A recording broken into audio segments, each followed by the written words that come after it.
Well, good morning.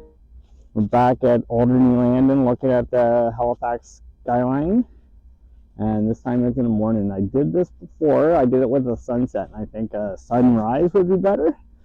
So I dug myself out of bed, and here we are at a sunrise. Got some nice colors where the sun's going to come up, and hopefully that lights up this when the sun actually breaks the horizon. We will see.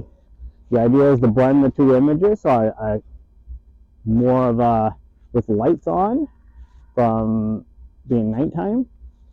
So I got here a little bit earlier. I already had that shot, and then we'll see how the sun reacts to the light on the buildings and stuff like that. So I'm got my 24 to 120 at 120, and that will kind of be my framing, and then we'll see if we get the color we want. So my framing again with Purdy's Wharf, the two towers being kind of my center. F11 ISO 100, and we'll aperture priority, so we'll see. Obviously they'll shorten up as the sun comes up. And then I'll stick to this framing. I might slap on an ND filter later on, depending on how the clouds work.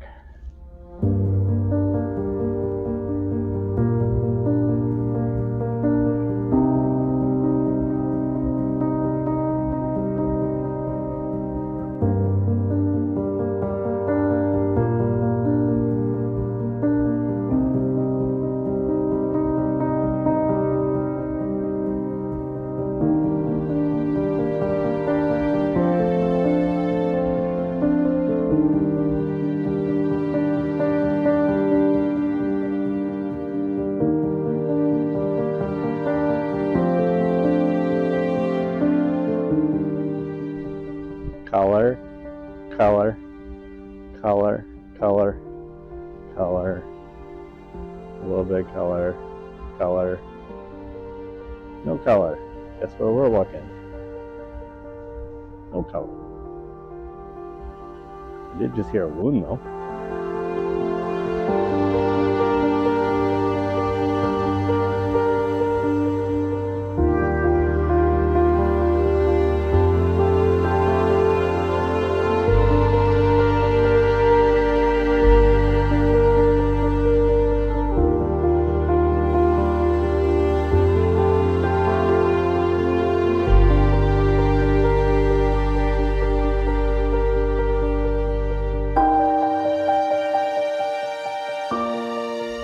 I have my 6-stop ND filter on, just trying to smooth out the water.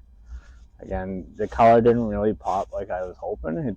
The sun didn't even light up the glass on that building, but it's going to crest over this bank of clouds here, and we'll see if that makes it pop. And then we'll take the images back and blend them in Photoshop to see what we get. Oh, the sun's starting to catch some of the shiny things on the other side there. Still no color, which doesn't look like that's going to happen.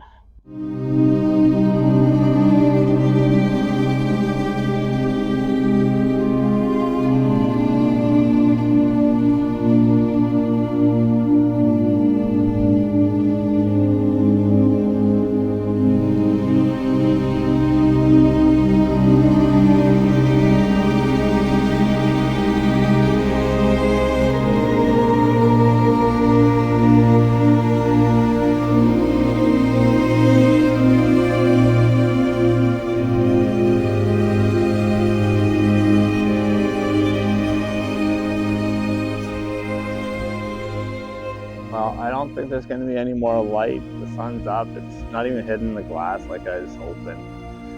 I did put on the 10-stop ND filter to get a 30-second exposure.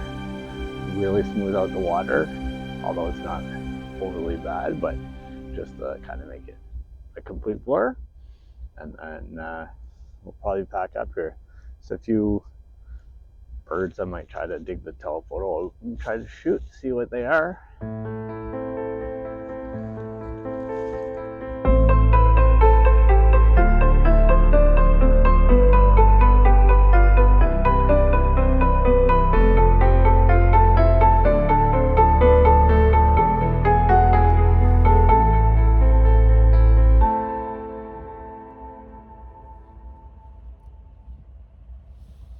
After packing up, I swapped over to my telephoto lens and headed to where I'd last spotted the speck in the water.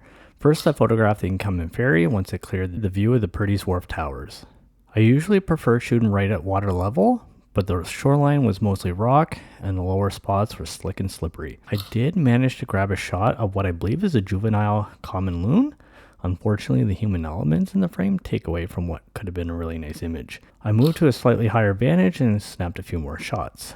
Before long, the ferry arrived and ended up chasing the loon off. Before heading home, since it's only minutes away, I stopped by Sullivan's pond. There weren't any particularly interesting ducks around, but there was a small group of Canadian geese. I realized that I don't actually have a great photo of them, so I set out to change that today. I stayed shooting until I couldn't feel my legs anymore and I felt I was going to become one with the ice.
So once I was back home, I ended up selecting the very first image and the very last image. They were shot about 40 minutes apart. The last one was a 30-second exposure with the 10-stop ND filter. After some basic adjustments, I selected both images, opened as layers in Photoshop. Once loaded on my slow machine, the first step was to align the layers. I clearly bumped the camera, putting on my filters. I then selected the screen blend mode. This lightens the bottom layer depending on the value of the top layer. The brighter the top layer, the more of its colors affects the bottom layer. And really what we want are those lights that are all turned off in the later shot. It did reduce the contrast, so with the dehaze in camera raw and the straightened crop, I was pretty well good to go. I did end up brightening the sky a bit, adding a bit more blur to the water, as 30 seconds just wasn't enough for the final result.